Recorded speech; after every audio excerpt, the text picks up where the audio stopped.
you have to think. Unmute. Am I normal again? You're Yes. normal. Yes, you are.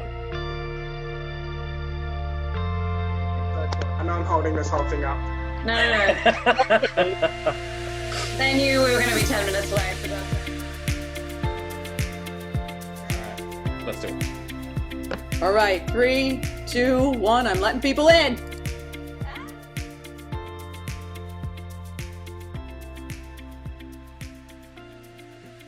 Hello, welcome if you're just joining us to something quite interesting. All of us that are on this panel have done improv at one stage, some of them many years ago, some of them are doing it right now.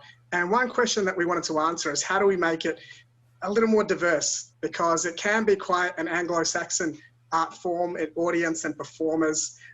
There are some issues that we thought we'd get through. So we thought we'd do a little sample of performers to see how we can make improv a little bit more friendly for diverse audiences and performers. Before we get started with anything else, thank you first of all for coming in, and I'd like to pass over to Colin first of all. Colin. Hey, thanks, Ashwin. Yeah, I'd like to say Gurumba Biggie. That is G'day in the Jagera language. I am of the Jagera people, and the land on which I reside and which all of the performers of colour that you see before you reside is Jagera or Turrbal country. We are the custodians of the land that we are performing on and we're living on. And we've been custodians of this land for about 1,000 generations or more. I'd like to ask you, if you are on this country or whichever part of the country that you're in Australia, don't forget that we are in a nation that was colonised without treaty. Please be aware also that this country has a very long history, longer than colonisation, of the places that you probably work or dwell in. So if you're in Coorparoo, Woolloongabba, Enoggera, Indooroopilly, wherever you're from, please note that they are Aboriginal names and honour them and respect them. And as you move through or exist or live on the land, please take care and respect it as if it were your own. Thanks for coming along. Thank you, Colin. It was also the last day of NAIDOC Week today, and the Indigenous people are the world's oldest storytellers, and we are talking about storytelling today. How can we make it just a little bit more interesting, a little bit more contemporary, given that we've got so many different voices here today, different cultures coming in? But we're not quite hearing from them, and some of the blockages to hearing those voices are a little bit subtle. So we thought we'd dive into that by people who are performers, who can maybe shed some light on what we could do differently. I thought the way to kick things off, I'll tell you who we've got on the panel today, and I'll let them introduce themselves to you as they tell their stories throughout the panel. So we've got Aisha Beck, Charles Allen, Colin Smith, Janette McBride, Mandy Plumb, and Janaki Gerard. Janette, I might start with you. Can you explain a story that you went through that sort of highlights how race and improv sometimes can clash? Sure. So just so everyone knows, my mum's Filipino and my dad's white Australian. So I love being biracial, but they have their moments. But yeah, when I was recently doing an improv show and with a guy who's of Fijian Indian descent, and we're very happy and open to doing improv with some diversity in the scene sort of thing. And we were doing a scene where we were playing on accents, and it was actually based off a call center dig, and how, typically call center would be of, from the Philippines or in India, and we were playing off of that. And we were doing the scene, and within maybe 2 minutes of that, and it was actually going to go really well, a white improviser just wiped us off the scene and came back and said, I'm suing you for racism, like as a joke of the scene. And I was kind of taken aback thinking, whoa, that wasn't racist at all. Like, especially for the two of us players who are multicultural, it just felt kind of awkward more for us. And maybe yes. I kind of felt that maybe they were trying to protect the group or the audience even. Yeah. That's an interesting phenomenon being wiped. I think there's a certain sensitivity. And I'd like to put this question to all of you. There's a certain sensitivity. I get the same thing when I'm doing stand-up, not improv, but white audiences can be very sensitive about the issue of race. And maybe just a general question, if your audience was 70% your own culture, how do you think that would change the way you perform? Oh, I think they would just be loving that and just laughing and totally getting it and not feeling any kind of offense at all. They'd get more of the jokes. Oh, yeah. There would be more of an abbreviated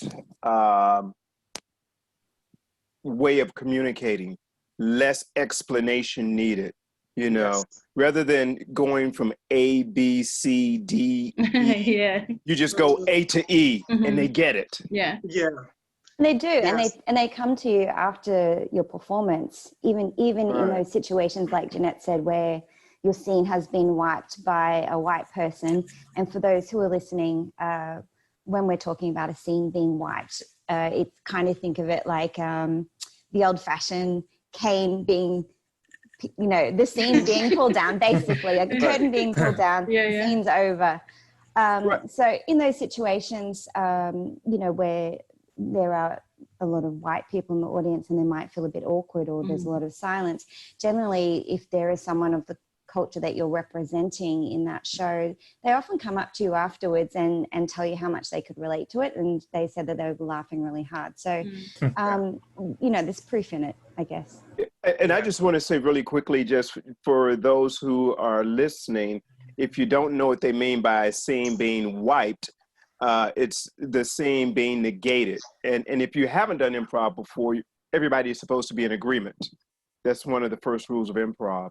And according to Janette, you know, her experience, someone negated the progression of the scene. So it's quite a criticism of the way you're performing. Exactly, yeah. Okay. We're going to come back to some of these issues later on. Asia, did you have a story of your experience in improv? Yeah, I think there's some positivity in that I found. Often pretending not to speak English, and then coming out with like a really strong Australian, like broad accent, often pulls a really heavy laugh from, you know, any audience, every audience. So that's the time when, you know, it hasn't been wiped and it's been received quite well. But I have been wiped as well when I've pulled a really, you know, a Mr. Chow kind of, you know, hello, you know, kind of accent. But I mean, I think every character has the right to be represented on stage, and it makes us feel welcome, you know. But I guess if the majority of the audience can't relate to a character that appears, then it often will make them feel uncomfortable, I guess. I wonder if we can... Sorry, you go.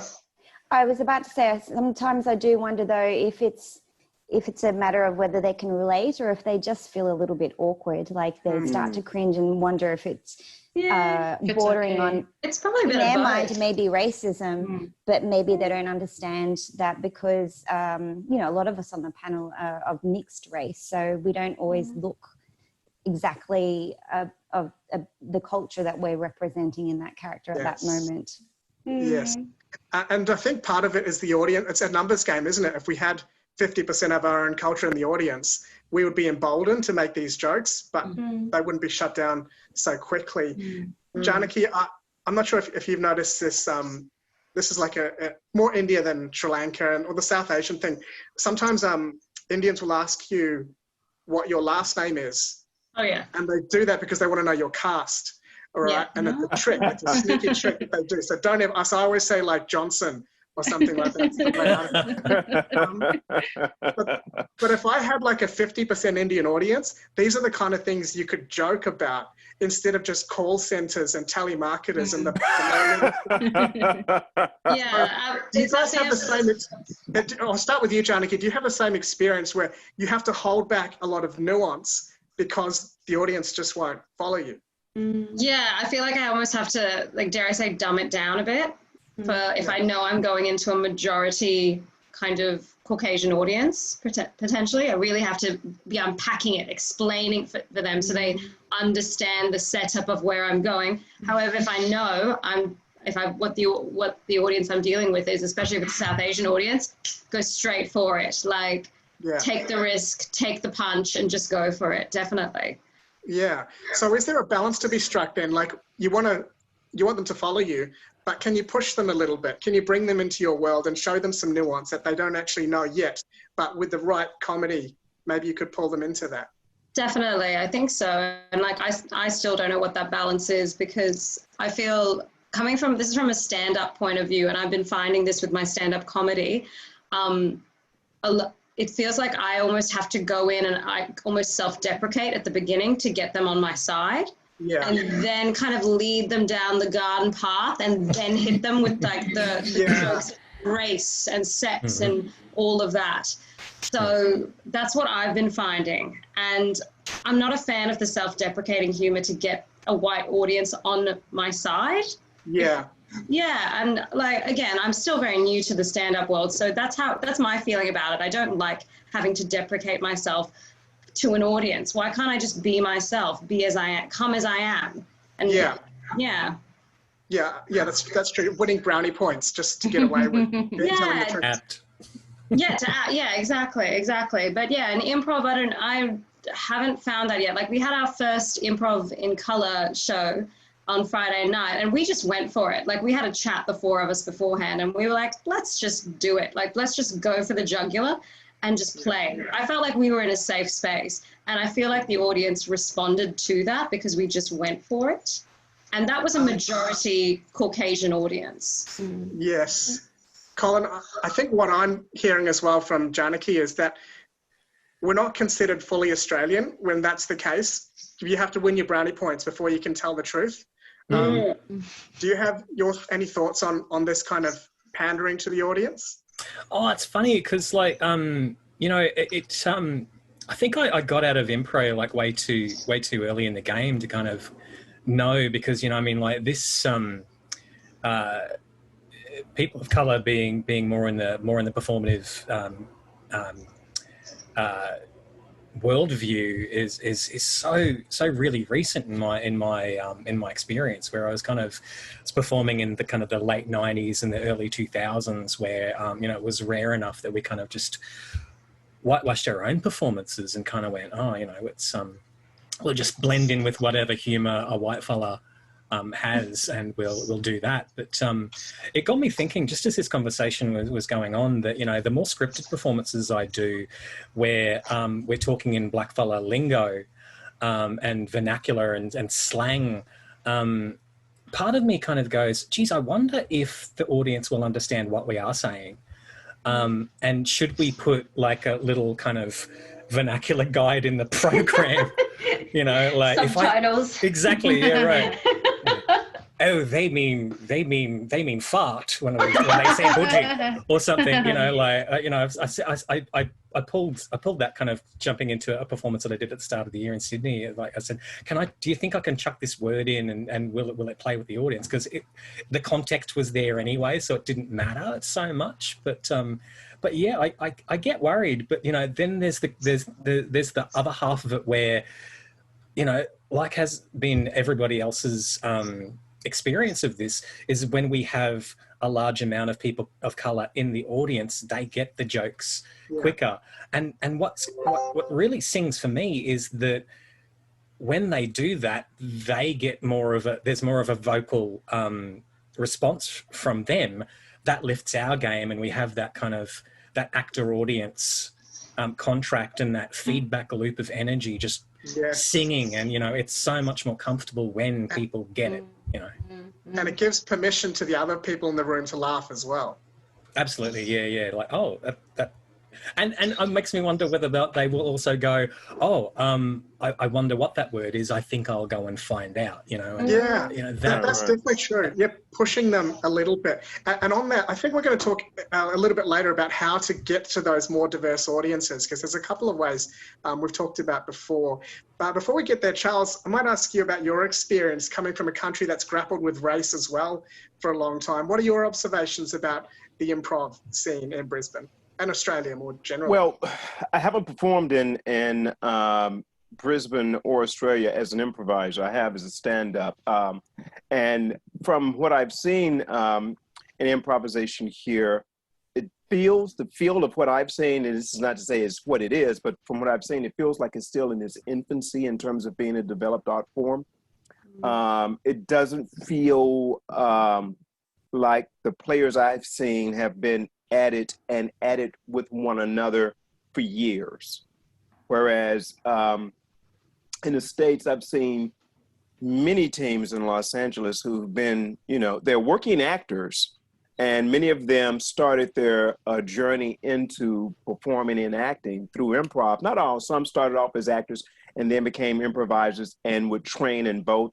Many started off just as improvisers with the intent of segueing into acting and successfully did. But I've seen many teams who've been together as teams who met in their training 10, 12 years, the same 7, 8, 9 people who've been, who are doing improv, mind you, passing the bucket. Yeah. You know what I mean? Well, let me ask you about that then, because I Not think here though. Sorry, yeah. So the Jim Jeffries example, Jim Jeffries in stand-up is very dark comedy, but it took him a long time to learn to make dark comedy funny. And it's maybe the same with race. Anything that's a little controversial, it takes quite a bit of skill to make it funny and not alienate the crowd. Do you think that sort of the large number of amateurs in the scene may be making it hard to do really good racial comedy for the audience?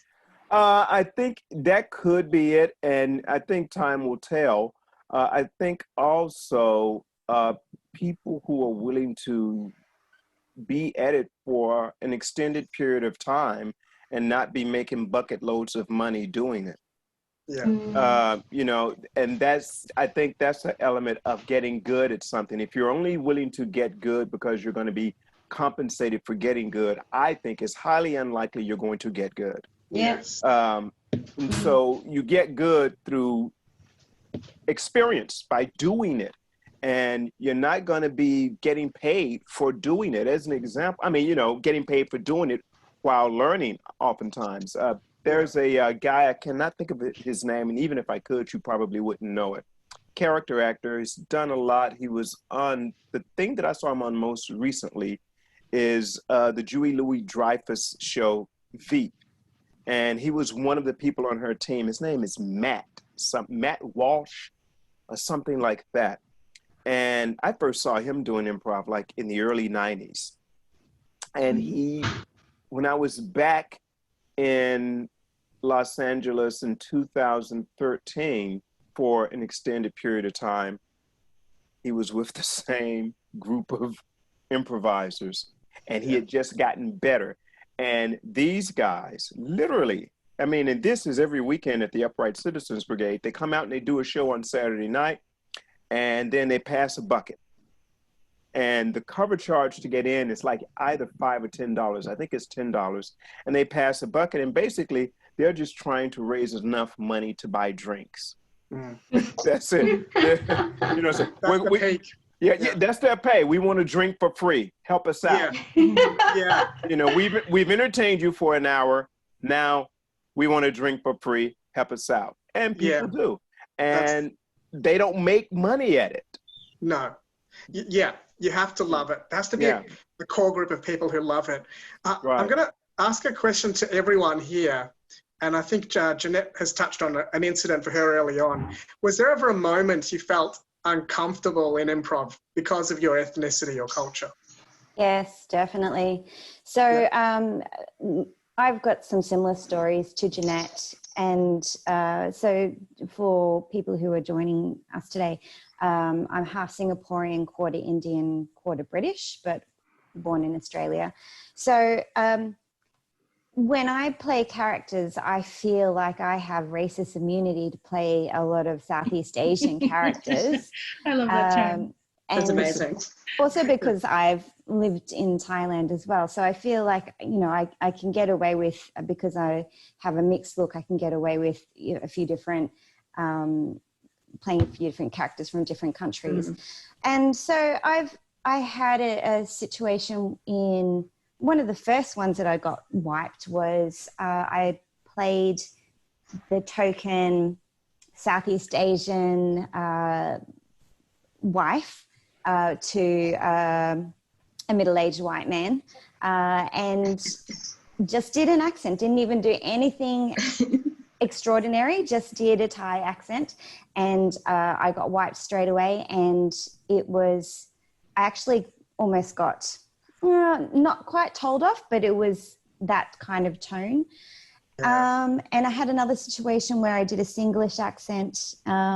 We had a storyteller for Cool Story Bro. The storyteller is a well-known Brisbane female comedian from Singapore. And so I did a scene where I was doing a scene about chili crab, which is a famous Singaporean dish, with a Singlish accent. And one person in the audience who understood any sort of Singaporean culture found it funny, but everyone else, again, went silent. It got quiet. It got wiped very quickly because for some reason people thought I was being racist, which I've never really understood, because I feel like it's okay for white players to do French accents or German accents or Swedish or anything else that is actually not even their culture. So why is it not okay for me to do some of my Southeast Asian accents and characters? Is it because they're not familiar with those cultures? I'm not sure. I don't think it's a lack of familiarity. I think you would be generous in that. I think, I don't know exactly what it is, but I don't think it's familiarity. I think it causes something within them to resonate that they don't like the feeling of, which has little to do with the performer, I think, and more to do with the observer. I feel perhaps they think they're punching down. It's a category they've created for themselves, but they've ranked us in hierarchies, and like unwittingly, by doing that, they're saying that Asian people are lower, so you can't be mean to them. It's actually a secret insult. Yeah, exactly. Does anyone else have thoughts about that white sensitivity and how it's affected them? I guess I get frustrated having to play along with white storylines continually, because there is that white fragility, and they wouldn't be able to handle much more than just an accent or a slight, so just constantly going to a jam and constantly dealing with just, somebody's funny divorce, or the private school beef, for the just the middle class shenanigans that go on amongst the white community that are just so typical of the white world. What would you like to tell stories about? Oh dear. Well, look, my mum is from Africa. My dad comes from the Philippines. I'd like to tell stories about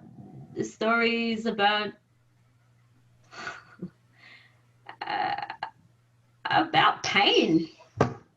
I like to make pain funny, really, because it's what I understand. And I think that's where the catharsis really comes into it for me, is that I feel so isolated, I feel so different, I feel so jealous of not being part of that, of always having to walk into a room and knowing the majority of people are going to be white. I don't like it. I hate it. I feel unlucky. But this is, I've tried to bleach it. It doesn't work. But, you know, this is comedy. Laughing helps me. And then when that laughter is silenced, there's just a whole nother level of pain there. Yes. When they wipe it, you know, it's like, I can't even laugh about it. I can't even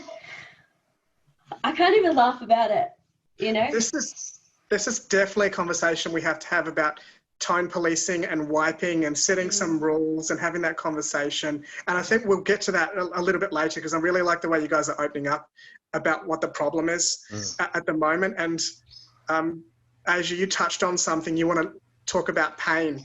And I see this every time I go to watch comedy shows. I feel like there's two types of humor generally. One is where you take small things and ham them up, like toast and watermelons and falling over your shoes. And for me, that's very common in a rich Western country, because things are pretty good. Whereas what a lot of immigrant people with your background and others want to do is take pain and hardship, genuine hardship, and make that funny. And it sounds like you don't get permission to do that because people are too sensitive about this material. Can I chime in on that, Ashwin? Because it's very, it is very much that we want to see if we can flip this and make it joyful experience and share it with the audience and like bring them along in our storytelling. And for whatever reason, it's like they are so resistant to it. I don't understand. Is it just that fear of being racist? Being perceived as racist or something. If they laugh, that they could be racist playing along. Yeah. Right. And it's almost worse, because then we breed ignorance, right? So there somehow needs to be a space where people can ask questions. And I don't know how we create that. Well, I think there's a sort of like a lack of fearlessness in the work. Because if you're fearless, you just go for it. And you're not worrying about where it will fall on the forehand of it. I mean, you may be concerned about how the scene played out after the fact, but you can't be running ahead of your work trying to orchestrate a performance, especially in improv, because you're going to fall flat on your face. Worrying about how the audience is going to perceive you is death to creativity. Oh yeah, you're pre-planning. Yeah, exactly. And for someone to be worried about their personal image, are they going to think that I'm racist if I allow this to occur in front of me or whatever? It's like, dude, it's improv. You know. Colin, can I bring you here as well? Offer perhaps how do you cultivate that fearlessness? So as a performer, how did you do that? And maybe give us like an Indigenous perspective on this and how audiences reacted to your work. Oh yeah, it's funny. Yeah, like I said, I mean, like I honestly can't remember if I ever got a black fella along to any of my improv shows, which is so sad, really. But I'd definitely like to bring up the experience that I had of being at the Aboriginal Centre for Performing Arts about 10 years ago, and I was teaching improvisational theatre skills to a class of maybe 36 Aboriginal kids it was, and they were a mixture of kids who were going for their Certificate 3s or Certificate 4s in performance. And I found that, I mean, the Certificate 4 kids were a little bit more focused than the Certificate 3 ones, and I think maybe it was them not really kind of being in the industry to kind of be serious about performing and maybe just wanting to skive off and performance is a bit of fun, let's just do that. But the Certificate 4 kids were definitely more kind of career-minded and wanted to make performing arts their bread and butter, you know. Yeah, I mean, something that we brought up when we were talking about this originally was that I saw a lot of the Cert 3 kids were pretty reluctant to get up and put themselves forward courageously and openly as we all learn to do as improvisers. So for kids, not so much. You know, they were willing to take the risk. And I think in Indigenous culture, if people don't know about it, there is this thing called shame, and it does equate to shame in the just plain old English Western ideal of the way that shame is, but it's a whole lot deeper than that. It's hard for me to describe, not being raised as a white person, so I kind of don't know what the difference is. But I think it's that shame is a more deep-seated embarrassment, and it can be kind of emotionally and mentally very draining on a person, and it also reflects badly, I think, on the community as a whole. So the people, the mob that we are a member of, and it can reflect badly on the mob to be ashamed about a thing. And I think with improvisational theatre, there is that thing of putting out an idea, seeing how it lands, and if it is accepted and yesed and carried on throughout the performance, then, you know, that's fine. If it's negated, wiped, then there can be that feeling that shame has crept in, like, oh, I've done something wrong. I'm going to carry that back to my own kind of personal journey and my embarrassment about that, and that's going to come back to the community. So there is that little element, I think, of Aboriginal culture, which I think might prevent people of my mob kind of thriving in this. Can I just expand on that a little bit? So if there's an improv theatre company that does want to attract more Indigenous performers, how could they do that? How could they reframe failing in improv to overcome that shame? What would be the message to send out to people? Yeah. And something that I did try to instill them from day one, like minute one of the lesson, was whatever you put onto stage is correct, or is right, or is not wrong, is not something to be ashamed about or to be self-persecuted about, I guess. But what matters is the yes-anding. It's the team taking your idea and going, yeah, sure, let's run with that. Let's expand on it. Let's progress the story, you know. And I think they didn't know that improv isn't stand-up. It isn't kind of just you being by yourself and telling a story and, you know, people maybe heckling in the audience, poking fun at you, but that your teammates are there to support the idea. Yeah. And that the strength comes from the community that is built around the art form and the games that we play and the performances that we're putting on, that there is support, and that the best thing you can do when somebody comes up with an original idea is to say yes and with that.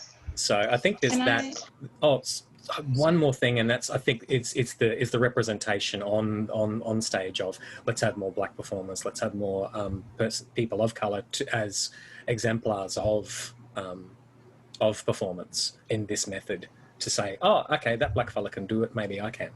Yeah, very good point. Janette, do you want to come in? Yeah.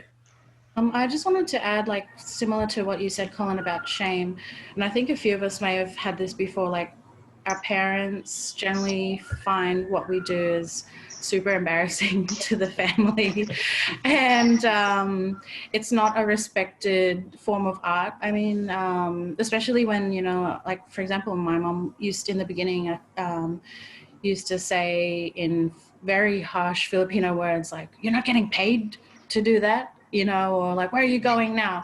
And in the beginning, I actually had to lie so many times that I was going to an improv rehearsal or I was watching a show. And I just, in the beginning, I felt so, I craved it.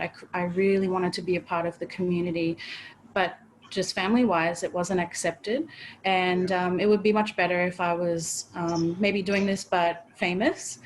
You know, and I think so that maybe it's just ingrained in I don't know if it's Asian thing. I know my Islander friends as well, they just find improv is more for warm-up exercises, but it's not an art form whatsoever. Does anyone else have, thank you, Janette, these are really good observations, shame and family pressure. This is good for, I think, improv organisers to know about when they're trying to connect with people. Does anyone else have a story about how their culture has got in the way of doing improv? I think so, in a way, because I think we're very much sheltered. I speak from the perspective of the Sri Lankan community, maybe even South Indian. Both my parents are Sri Lankan Tamils. And yeah, there's this real kind of like, you are barricaded against even glancing at performing arts. I was the slight exception, I think, because my mother was quite liberal. So I was able to venture into drama, music, dance when I was very young. But then as I started to kind of venture into comedy and improv, my father was very resistant, and I'm an adult and still is very, very disapproving. It's like, comedy and improv at the bottom. You might as well be stripping, basically. Yeah. In their eyes, yeah, and especially with the content, that is discussed in comedy rooms and in improv and things like that. Yeah, you might as well. That's how they view it, and again, that's a cultural practice that's ingrained into them. So, yeah, that resistance when you come into a rehearsal room for improv or comedy, it's like you're trying to leave that at the door. You're trying your best to leave that at the door. Yeah, I think that's another group of people, because we've talked about getting tone policed by wipers, which we have to come back to as well. But there's our own parents. It creates a distance between our parents and us when they do this, because their kids lie to them. They say they're going to, maths class instead of improv or whatever it is. So how do we deal with this? We've got to take some responsibility as well, don't we, for pushing back against that? Because just to give you one quick example, I sometimes fill in on the radio, and some Indian parents walked up to me afterwards and they said, "Oh, we didn't know Indians could be on the radio.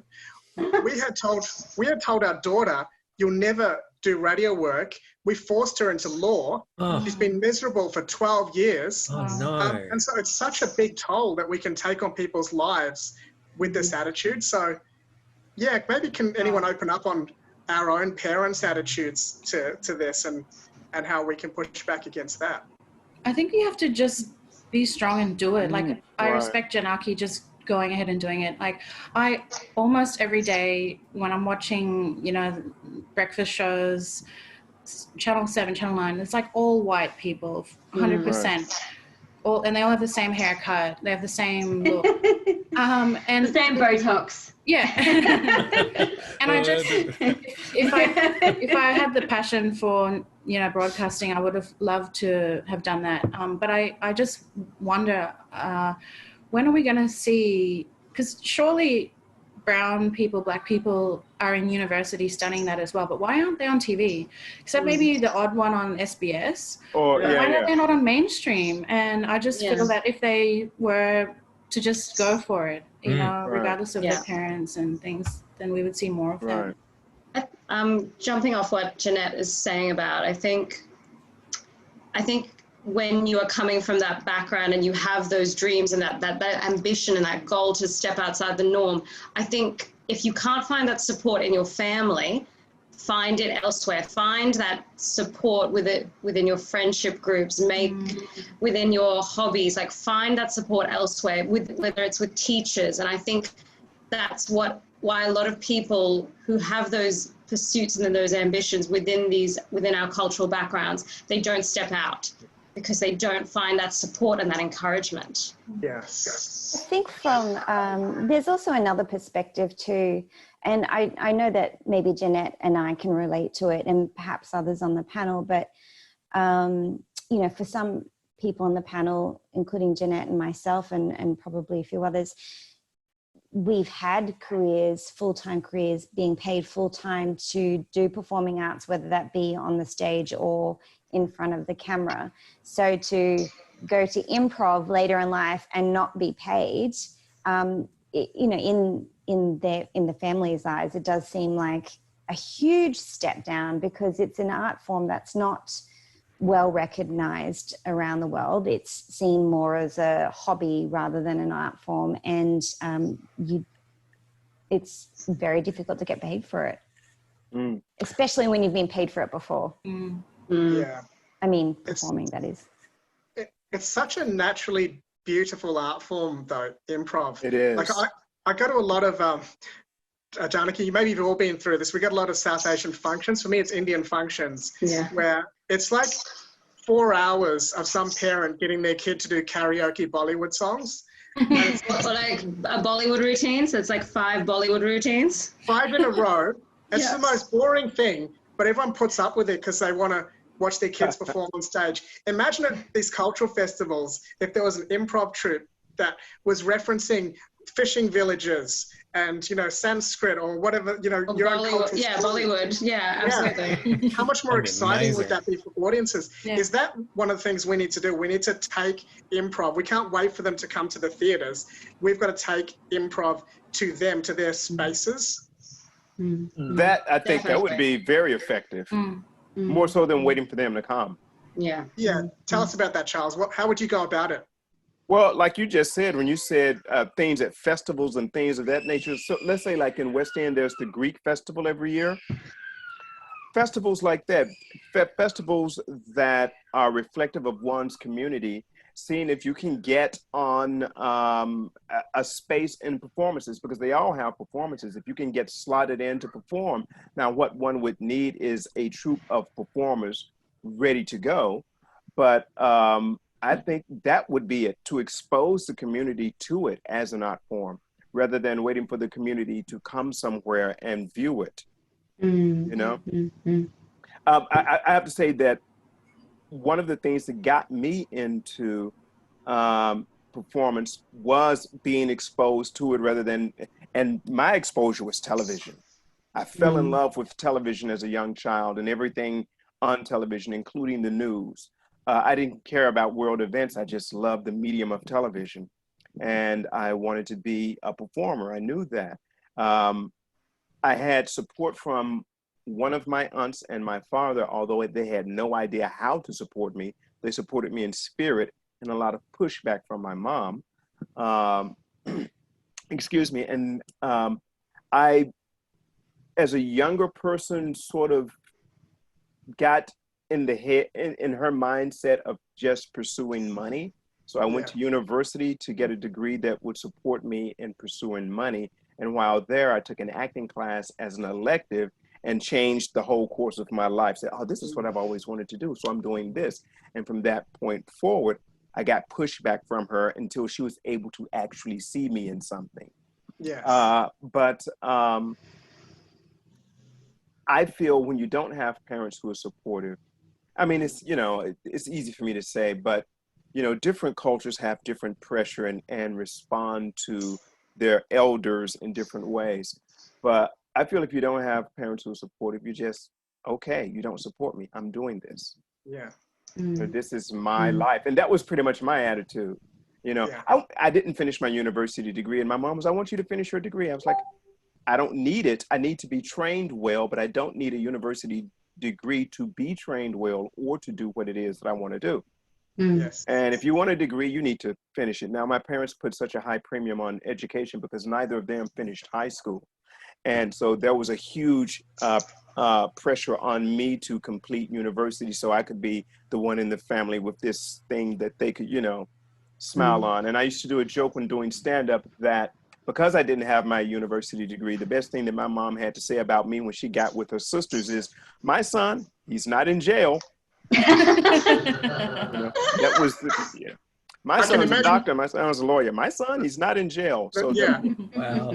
You would have been wiped immediately if that had been an improv scene. And scene. Joke kind of thing. Yeah, that's. Yeah.